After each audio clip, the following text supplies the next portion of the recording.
fait ce constat-là, de dire ce qu'ils pensent. Moi, je pense que, et ça, je vous dis la vérité, vous avez vu les cadres qui ont accompagné le ministre sur le terrain. Ils n'étaient pas à l'aise non plus. Vous comprenez? Et donc, la rupture veut bien qu'on arrête avec ce genre de gouvernance. La rupture veut bien qu'on arrête de protéger ce genre de prévarication. Parce que sur le terrain, lorsqu'on constate ça, c'est que certains cadres ont dû protéger la chose jusqu'à maintenant. Et tenez-vous tranquille, nous sommes allés jusqu'à très loin pour voir un peu qui sont ceux qui bénéficient de ça. Et c'est des choses ahurissantes. Et vous pensez que le ministre ne peut pas dire sa colère? C'est un être humain comme vous et moi. Ce n'est pas parce qu'il est ministre et que les journalistes lui ont tendu leur micro qu'il va dire non, je ne parle pas. Non, ce n'est pas ça la gouvernance. Maintenant, moi, j'attends les actes qui vont suivre ces constats. Et puis après, nous allons aviser. Maître Alain Orula, vous pouvez prendre votre mal en patience. Ah ben écoutez, je ne suis pas impatient et je ne prolonge aucun débat. Je pense que je fais partie de gens et d'une équipe qui ont une longueur d'avance sur les faits. Ah bon? Évidemment, je veux dire, quand mon ami Donclam suppose et présume que je suis encore dans un débat de campagne, non. J'ai bien parlé du programme de gouvernance, j'ai parlé des motifs pour lesquels nous avons élu un président qui connaît le pays, qui doit s'entourer de gens qui connaissent le pays et qui découvre avec étonnement des vices apparents et qui s'en émeuvent.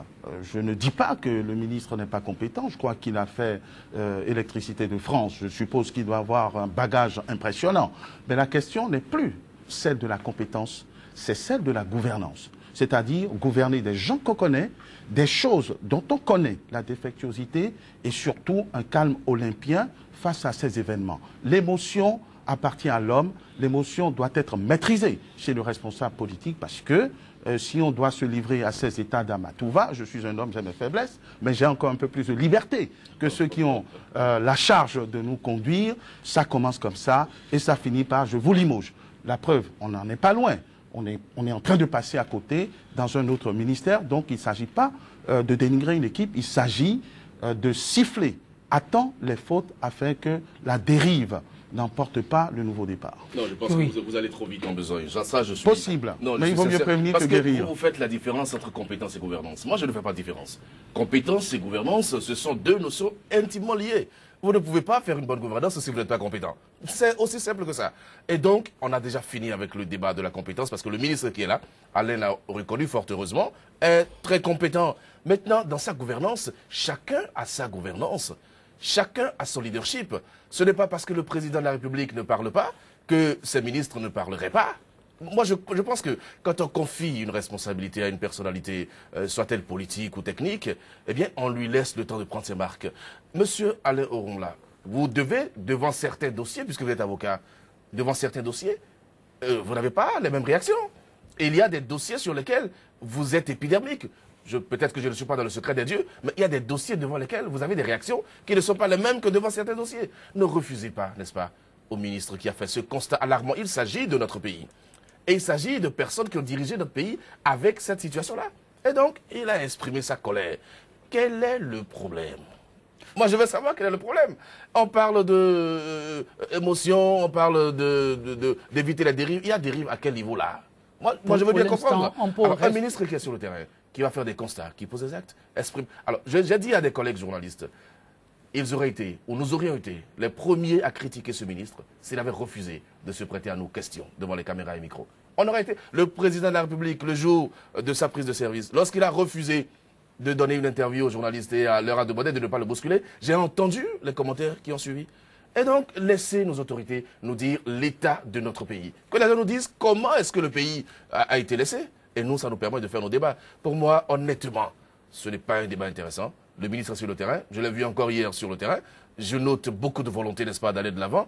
Que nous ayons l'eau de bonne qualité, que nous ayons l'électricité en permanence. Et le débat est clos. On va se développer. Oui, alors voilà, vous qui continuez à jouer et à appeler à la veille citoyenne, il faut savoir un peu démêler les chevaux pour ne pas donner l'impression de pousser un peu trop vite. Écoutez, je pense que vous me faites un faux procès, un procès d'intention, puisque ce que je dis relève d'une évidente banalité. Je dis que l'indignation peut être naturelle. Je suis peut-être plus indigné que le ministre. Mais exprimer ces états d'âme, lorsqu'on est supposé connaître la situation qu'on est venu corriger, me paraît un tout petit peu anachronique. Ce n'est pas moi qui vais vite en besogne. Moi, je dis que pour des compétences avérées. Et moi, je dissocie la compétence de la gouvernance. On peut être compétent et être un mauvais gouvernant. La compétence ne suffit pas. Donc, quand vous êtes préparé à corriger une situation calamiteuse, ce sont bien des expressions qui ont porté le nouveau départ au pouvoir, que le pays va mal, je ne vois pas pourquoi on doit s'émouvoir dès les premiers jours. C'est ce que je suis en train de vous dire. Donc la question n'est pas d'empêcher des gens de travailler, au contraire, nous les poussons à travailler justement et efficacement pour notre pays. Le débat de la présidentielle, qui n'est même pas un gros débat, est terminé pour moi. Nous avons un président élu que tout le monde respecte et qui appelle tout le monde à l'aider. C'est notre manière de l'aider à recadrer nos autorités qui sortiraient du canevas tracé. Autre descente ministérielle ayant marqué les esprits, chers invités, celle du ministre des Sports. Il n'y aura plus de sport roi au Bénin, a-t-il lancé, de quoi provoquer l'enthousiasme des présidents de différentes fédérations. Maître Alain Rolla, vous l'avez suivi, applaudi peut-être aussi dans votre petit coin. J'applaudis rarement. Je n'ai pas applaudi pendant 10 ans. Je ne pense pas que j'aurai beaucoup d'occasions d'applaudir dans les 5 ans à venir. Ah bon, j'ai compris. Non, je ne... Ben, évidemment, s'il y a des actions bien, il n'y a aucun souci, il n'y a aucune difficulté. Le jeune ministre des Sports, qui a le sens de la formule, a certainement voulu dire, et je l'ai compris, que le foot ne sera pas privilégié et que d'autres disciplines vont être dopées également pour que le Bénin soit omnisport. C'est quoi, la nuance s'impose? La nuance s'impose parce que lorsqu'il dit qu'il n'y aura pas de sport roi, je crois qu'il y a des amateurs d'un certain sport qui n'ont pas forcément compris le sens de cette formule. Et là aussi, très amicalement, je voudrais que la gouvernance soit plus à la retenue qu'à la formulation qui peut égarer certains esprits. Il ne s'agit pas d'une critique pour critiquer, mais bon, écoutez, je pense que c'est beaucoup mieux de dire le basket, puisque c'est à cette occasion, me semble-t-il, où le volleyball vont être érigés ou vont être traités à la même mesure que le football, qui est incontestablement et mondialement reconnu comme le sport roi. Oui, vous arrachez trop de sourire, donc ce matin, oui, donc la Magalo. Oui, non, en fait, moi je veux dire une chose qui est simple. Vous savez, le foot n'est pas le sport roi dans tous les pays du monde. Je ne peux malheureusement pas vous donner d'exemple précis, mais il y a des pays dans lesquels le foot n'est pas forcément une religion, voyez-vous. Et le ministre des Sports a été clair par rapport à sa volonté de faire des autres disciplines sportives, des disciplines autant importantes que le football ou aussi importantes que le football. Ça ne veut pas dire que parce que le football a eu 1 milliard de budget, on va donner 1 milliard de budget à la fédération de basketball ou de volleyball. Ce serait un schéma trop outré que de penser que c'est ce que le ministre disait. Et je suis heureux parce que Alain l'a compris en réalité, puisqu'il a relativisé un peu. Mais j'arrive pas à comprendre pourquoi il persiste dans ce qu'on aurait dû dire si le ministre a dit ce qu'il pense. Et moi, je vais vous dire une chose qui est fondamentale. Le ministre disait que dans un royaume, le roi seul ne peut pas être le plus beau et le plus heureux. C'est une image qui veut tout dire, qui veut dire simplement que oui, le football, avec tous les problèmes que ça a, nous allons nous pencher sur la question du football, mais nous nous pencherons également sur la question du basketball, du volleyball, des sports de masse, des sports individuels et tout le reste. Mais si le ministre le fait, il aura réussi quelque chose. Il aura réussi quelque chose pourquoi? Parce que, de par le passé, vous verrez que les autres ministres des sports ont été déboulonnés de leur poste à cause du football. C'est le football qui leur crée le plus de problèmes possible. Et là, le Bénin est sous la menace d'une suspension, n'est-ce pas? Et si le ministre s'accroche simplement au football, il y a fort à parier qu'il échouerait dans son mandat. Et donc c'est comme dans l'agriculture. On ne peut pas se cramponner aujourd'hui au coton seulement. Il faut diversifier. Mais donc le ministre est dans la diversification des disciplines sportives. Pour moi, c'est aussi simple que ça. Il ne faut pas prendre au premier degré les déclarations de nos autorités sur le terrain. Moi, ce qui est important, ce sont les actes et non les déclarations. Oui, les actes. Et parlons d'actes, oui, Maître Alain Rolla, il y a un sujet sur lequel Oswald Oweki est sérieusement attendu. Il n'y aura pas de fuite en avant possible. Il s'agit de la crise qui secoue le monde du football. Et comment le voyez-vous pouvoir démêler les chevaux à ce niveau? Je ne sais pas ce qui se passe. Je sais qu'il y a toujours eu des problèmes au sein de la fédération de problèmes qui ont été généralement personnalisés. Alors je pense et je fais confiance au ministre Omeki, dont le fond n'est pas critiqué. Donc là, c'est à nous autres de faire preuve de nuance. Je crois que toutes les autres disciplines gagnent à être promues. Donc le fond n'est pas attaqué, mais la forme compte aussi. Et nous sifflons ces choses, non pas pour que nos ministres échouent, parce que s'ils échouent, c'est toute la République qui échoue, mais pour qu'ils prennent plus leurs responsabilités et laissent la communication et le sensationnel de côté et travaillent. Alors pour ce qui concerne la fédération, je suis de très très loin. Je pense qu'il s'agit plus d'une question de personnes et d'argent, permettez-moi de dire de fric, plus qu'une restructuration. Ben bon, dans ce milieu, nous avons le grand patron des patrons, je veux parler du président Sébastien Diavon, qui doit avoir la main. Je crois qu'il aidera plus facilement le gouvernement du nouveau départ à démêler les chevaux. Et je crois qu'ils sont en la matière un peu plus compétents que ce que je pourrais savoir sur la gestion de cette filière. Donc, Abalou, l'issue des grégaires présentement sur tapis au niveau de cette discipline sportive. Oui, ce n'est pas une situation nouvelle. Je crois que le ministre Oswald Romeki, qui aime très bien le football, soit dit en passant, a hérité d'une situation conflictuelle au niveau de la fédération béninoise de football. Et il tombe dans une crise, le ministre. C'est vrai, Alain l'a dit, c'est des questions de personnes, des questions d'intérêt, des questions d'argent, comme il l'a dit. Mais le président de la République a fait confiance au jeune ministre. Et l'ex-ministre des Sports, Idrissou Safi-Ouafo, lorsqu'il passait service, a clairement demandé au président de la République de faire confiance au jeune ministre Oswald Romeki et de lui donner les moyens, n'est-ce pas, de réussir là où lui, Idrissou Afo, a échoué. Je crois, et ça c'est pour ma petite expérience, puisque je connais très bien le ministre Oswald Romeki, c'est quelqu'un qui a le sens de l'écoute et qui est pondéré. Et ce sont des valeurs principales lorsqu'on veut gérer une crise. Il faut écouter les uns les autres. Il faut prendre le temps de prendre des bonnes décisions pour aller de l'avant. En tout cas, il n'a pas à échouer, le ministre Oswald Romeki. On fera la pression nécessaire pour qu'il puisse réussir son mandat. Mais quant à la partition du président ou du patron des patrons, moi je n'ai rien à dire par rapport à ça. Le président de la République, c'est M. Patrice Talon. Le ministre des Sports, c'est M. Oswald Romeki, et donc un filleul de M. Patrice Talon. Le président Diavon n'a pas le ministère des Sports et donc il n'a pas vocation à s'ingérer dans la gestion de la crise footballistique. S'il est consulté, il donnera son avis, mais c'est le ministre qui a la décision et donc finalement la responsabilité sera portée par le ministre qui, de façon administrative, est le premier responsable du secteur et donc à la plénitude des actions et des décisions qu'il pose. Je rappelle qu'entre temps, donc là, Mabalo, c'était le porte-parole, l'un de Sébastien Adiavon, candidat. Et donc, il passe certainement en connaissance de cause. Alors, la suite, pour la gestion. Peut-être qu'il omet volontairement. Il n'y a pas de foot, il n'y a pas de foot au Bénin sans Sébastien Diavon. Mais ça fait longtemps qu'il s'est retiré du secteur. Oui, mais bon, il peut revenir. Il s'est retiré. Vous voulez l'accrocher à ce Non, non, mais je ne l'accroche pas. Écoutez, ça n'est pas. Il aurait fallu lui donner le ministère des Sports. Non, non. Et là, on peut emporter sa responsabilité. Il n'a pas ce ministère. Donc là, je pense que ça a été l'un des plus gros contributeurs de l'épanouissement du football.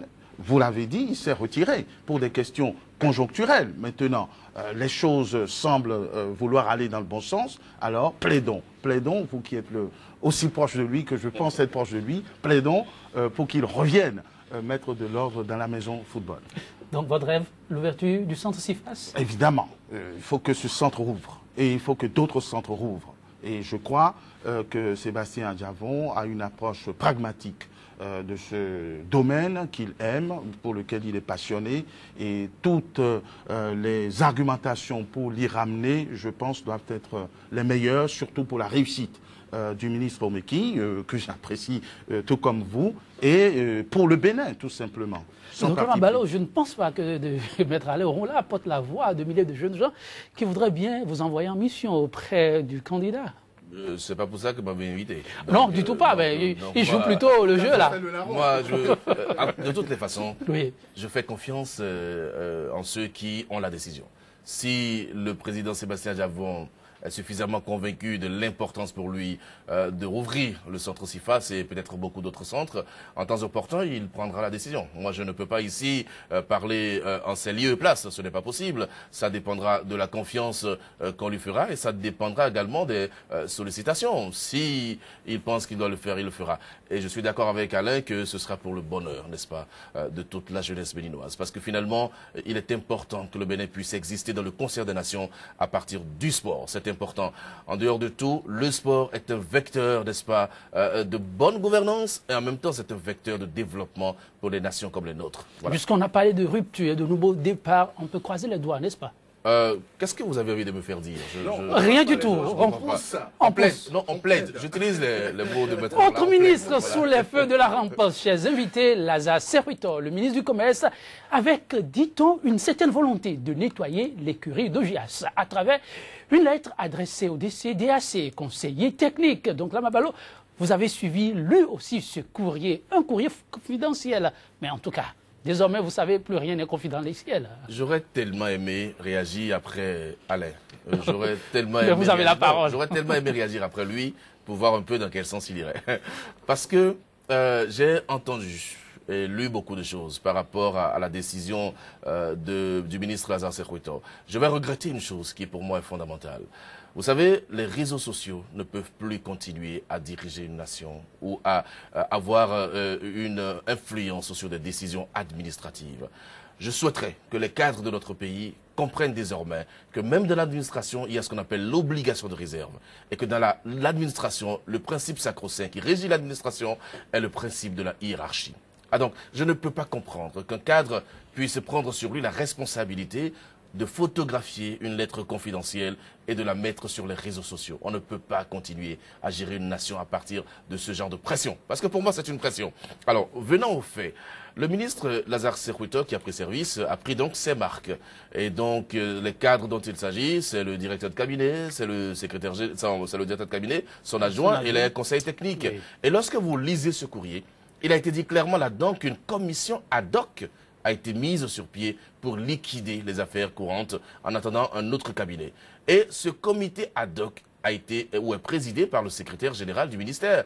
Et vous savez très bien que dans les textes, le secrétaire général du ministère fait partie des cadres normalement inamovibles, des cadres qui doivent rester jusqu'à un moment donné. Donc c'est tout à fait normal que le secrétaire général du ministère soit là et qu'il coordonne la commission ad hoc. On demande aux DC et aux autres de passer service au comité ad hoc, dirigé par le secrétaire général du ministère. Moi, je ne vois pas là où se trouve le problème. J'ai entendu des gens dire qu'un directeur de cabinet ne peut pas passer service à un secrétaire général. Il ne s'agit pas de ça, il s'agit d'un comité ad hoc qui a été mis sur place pour ça. Et donc, la polémique me dérange un tout petit peu.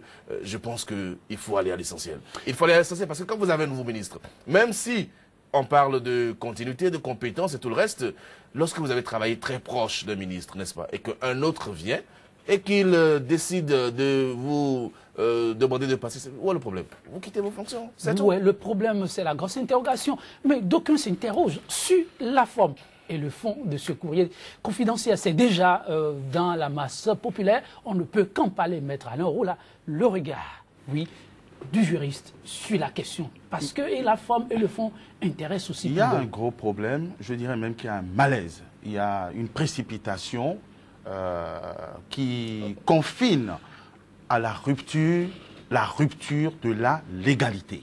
Qu'est-ce que ça signifie? Ça veut dire que légalement, la rupture de la légalité, c'est-à-dire de la loi.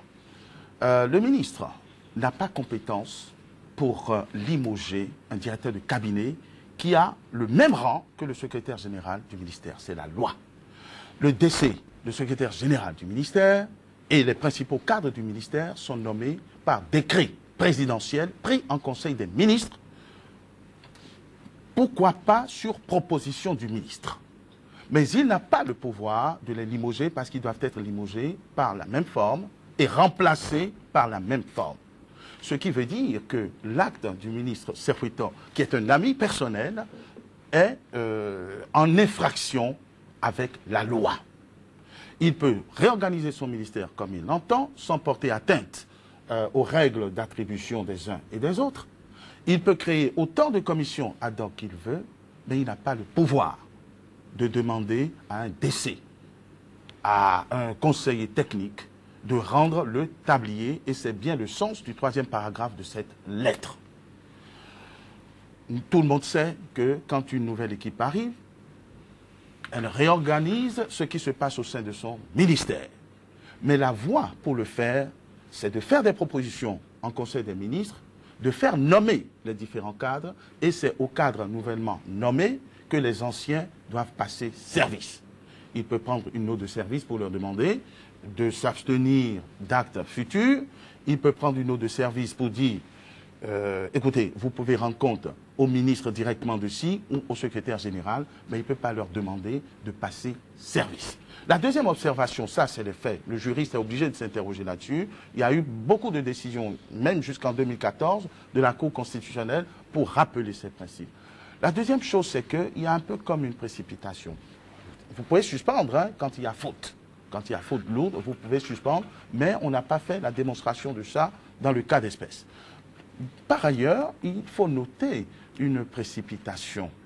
Écoutez, il est à peine arrivé à la tête du ministère, je ne dis pas qu'il faille attendre 5 ans, mais on a quand même quelques semaines pour procéder au constat, à l'état des lieux, avant de savoir qui doit être disgracié ou pas.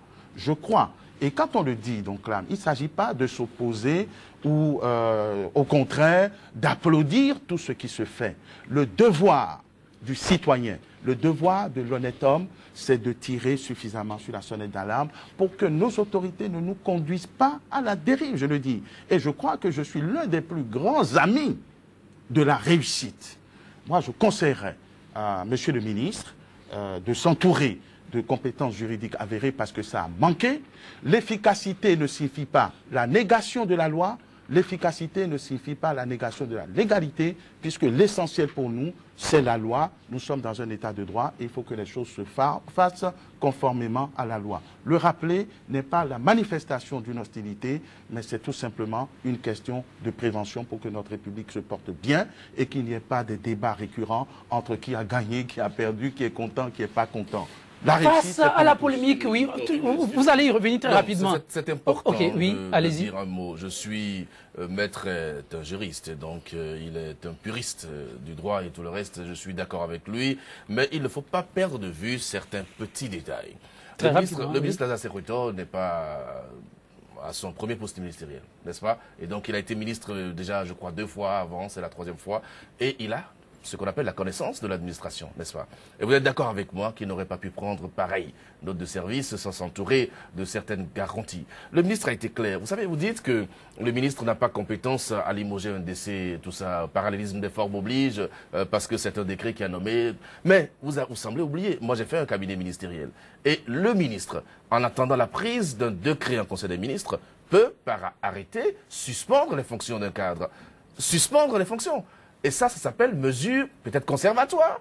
Et ça, vous ne pouvez pas l'interdire à un ministre qui est dans l'administration quotidienne. Parce qu'aujourd'hui, vous ne savez pas ce qui s'est passé entre la prise de service du ministre et sa décision.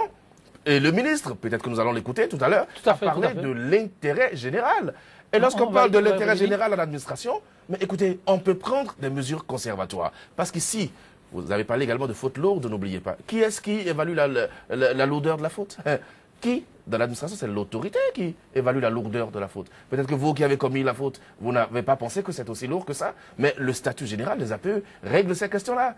Et donc, pour moi, encore une fois, le ministre sûrement a pris toutes ces mesures avant de publier ou avant de prendre pareille décision. Ce n'est pas une question de donner dans la polémique inutilement. Oui, non, si vous voulez, c'est important. Pour moi, c'est important. Oui. Donc l'âme est toujours dans l'adversité. Non, 2 secondes. Parler d'adversité. Parce que je n'ai pas dit dans l'inimitié. C'est-à-dire que c'est pour ou contre. Mais je comprends tout à fait. Mais tout est soumis à l'autorité de la loi. Ce n'est pas moi qui l'interdis. C'est la loi qui l'interdit. Et cet arrêté, par exemple, s'il est déféré dans le cadre de recours pour excès de pouvoir, ce n'est pas l'autorité administrative qui apprécie. C'est un tribunal qui apprécie en conformité ou pas avec la loi. Donc, cet arrêté, moi je vous le dis, s'il vient devant les tribunaux, il sera annulé. Parce que le ministre a outrepassé ses compétences. Donc on a parlé de mesures conservatoires. Mesures conservatoires ou pas, est-ce que le ministre, en vertu de la loi, a la possibilité de limoger, puisqu'on demande de passer service? Non. Il a le droit de réorganiser son service, de prendre des circulaires, etc. Mais c'est comme si vous me disiez que l'intérêt général commande que le président viole la Constitution. C'est un état de droit, ça veut dire qu'il y a une hiérarchie des normes et que les normes doivent être respectées, que rien ne saurait justifier la violation de la loi. Écoutez, le ministre Serpeto, s'il nous entend, il sait que je ne peux pas lui être hostile et je n'ai aucune intention d'être hostile. Non, c'est pas une question à qui que ce soit. Mais il faut que les gens cessent de penser que l'autorité administrative a tous les pouvoirs. Au contraire, l'autorité administrative est celle qu'on surveille le plus. Et vous souffrirez que si le ministre, vous l'accompagnez dans la violation de la loi, que lui peut limoger le secrétaire général ou le directeur de cabinet, il a une autorité de tutelle qui peut aussi le limoger n'importe comment. C'est ce que nous refusons. Et au-dessus de tous, il y a la loi et c'est les tribunaux qui sanctionnent les violations de la loi.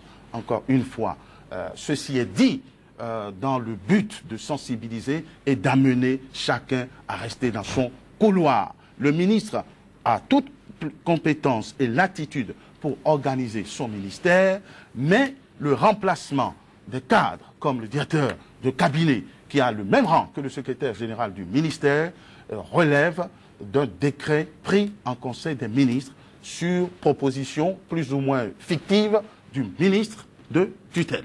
C'est là. Le décret viendra régulariser. En ce moment-là, le décret viendra régulariser la situation. En ce moment-là, non, il ne faut pas que le décret vienne régulariser. Il ne faut pas. Donc Kabakalo, l'avocat semble dire qu'une fois encore, on veut mettre la charrue avant les bœufs.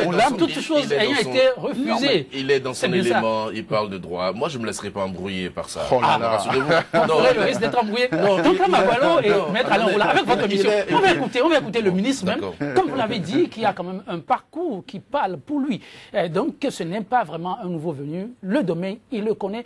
Qu'est-ce qui l'a bien poussé à prendre une telle décision? Lazare Serpeto a bien voulu vraiment rompre la glace. On va rapidement l'écouter avec la complicité de la régie. La lettre, c'était de préserver dans la forme la plus souple et la moins polémique possible, de préserver les intérêts de l'État. J'avais estimé que les intérêts de l'État, donc l'intérêt général, était menacé et je ne peux pas attendre qu'il y ait Conseil des ministres pour relever quelqu'un ou un autre avant de préserver les intérêts de l'État. Et ceux qui font le débat de parallélisme juridique savent de quoi ils parlent. Moi, je parle de gestion d'un État, de gestion d'un ministère et je pense que si j'interviens, c'est juste pour dire aux cadres qui n'ont pas été auteurs de la mise sur la place publique de cette lettre, de leur dire que mon intérêt, ce n'était pas de les humilier comme certains l'ont dit, que mon objectif n'était pas là du tout, mais qu'à un certain moment, un responsable est bien obligé de décider. Si à un moment donné, il y a des choses à faire et qu'un responsable se retrouve au carrefour où il faut le faire dans l'intérêt général, sans état d'âme, en prenant en compte toutes les dimensions, aussi bien juridiques que humaines, que administratives, un responsable est obligé de prendre ces mesures. Ce n'est ni pour humilier quelqu'un, ni pour faire la chasse à quelqu'un, mais c'est pour permettre à notre pays de renouer avec la culture, qui est la bonne culture d'une administration efficace, qui se met au service de notre pays, qui se met au service de notre peuple. Voilà ce que j'ai fait, et s'il fallait recommencer, je le ferais. S'il fallait recommencer, oui, le ministre va rééditer l'acte. Le juriste rassuré, le ministre très avisé a apporté les raisons profondes qui ont justifié la prise d'une telle acte. Je pense que si le ministre m'avait conseillé, je lui aurais demandé de faire économie de ses explications, parce que ces explications démontrent qu'il sait que ce qui a été fait relève de la compétence du Conseil des ministres. Il a dit, mais il dit que comme l'intérêt général est menacé, il a dû prendre ces mesures que donc là m'a qualifié de conservatoire. La loi, elle est claire. Il y a des cas dans lesquels le ministre peut suspendre, quand il y a faute avérée. Et là, c'est une décision administrative qui a été prise pour sauver un intérêt général. Vous ne savez pas s'il y a faute? Vous ne savez Écoutez, pas s'il y a faute, donc la faute, on la commet en une seconde. Donc clame. Vous ne savez pas non, s'il y a faute. je vous en supplie. Donc clame. J'ai au moins sur vous l'avantage de connaître le cadre et le corpus légal. Ce n'est pas pour embrouiller. Oui, lorsqu'il y a faute, le ministre suspend en disant vous avez volé dans la caisse ou je vous soupçonne d'avoir fait ceci en attendant que la chose soit tirée au clair, je vous suspends de vos fonctions. C'est la lettre elle-même qui porte, donc là, la motivation. Vous ne savez pas s'il y a faute ou pas. Moi, le ministre ne l'a pas dit. Mais vous voulez qu'il le dise. Mais ça se dit, c'est obligatoire. On n'a que quelques secondes, oui. Donc là, Mabalo, après cette sortie, la polémique doit pouvoir cesser, non? La polémique doit pouvoir cesser. Maître fait le reproche au ministre d'avoir donné des explications. Je ne fais pas de reproche, non, d'avoir donné des explications. D'avoir donné des explications. Alors, nous serions encore les mêmes à ne pas comprendre le silence du ministre par rapport à ça. Mais regardez la cabale sur les réseaux sociaux. Aujourd'hui, où on dirige un pays, où on dirige des administrations, à partir des réseaux sociaux, le ministre ne pouvait qu'expliquer la situation. Et on ne peut pas lui faire le reproche d'avoir dit pourquoi il a pris cette décision. Et pour conclure sur ce sujet, donc la Mabalo, très rapidement. Non, moi je pense que nous sommes dans la rupture, n'est-ce pas? Oui. La rupture est en marche, maître. C'est sûr que tout n'est pas rose, et tout n'est pas vraiment beau dans le meilleur des mondes. Il y aura forcément des couacs, mais au bout du rouleau, on va faire le point pour savoir si, par rapport aux 10 dernières années, eh bien, si on a avancé ou pas. Merci, donc la Mabalo, que nous allons avancer, maître. Sûr qu'on va avancer, donc la Mabalo, maître Alain Roula, très rapidement, qu'êtes-vous tenté de dire? Écoutez, donc là, on parle comme si il y avait le monopole de la rupture dans un camp. Tout le peuple béninois a opté pour la rupture. Il ne faut pas le perdre de vue, mais pas la rupture avec la loi, pas la rupture avec la bonne gouvernance et pas la rupture qui risque de compromettre le nouveau départ pour lequel le peuple a massivement voté. Et c'est pour que ce départ ne soit pas un faux départ qu'il nous incombe, partisans supposés ou non, il nous incombe à tous Béninois de faire en sorte que nos autorités restent dans le cadre légal, restent dans le cadre consensuel qui ferait avancer, qui ferait gagner le Bénin.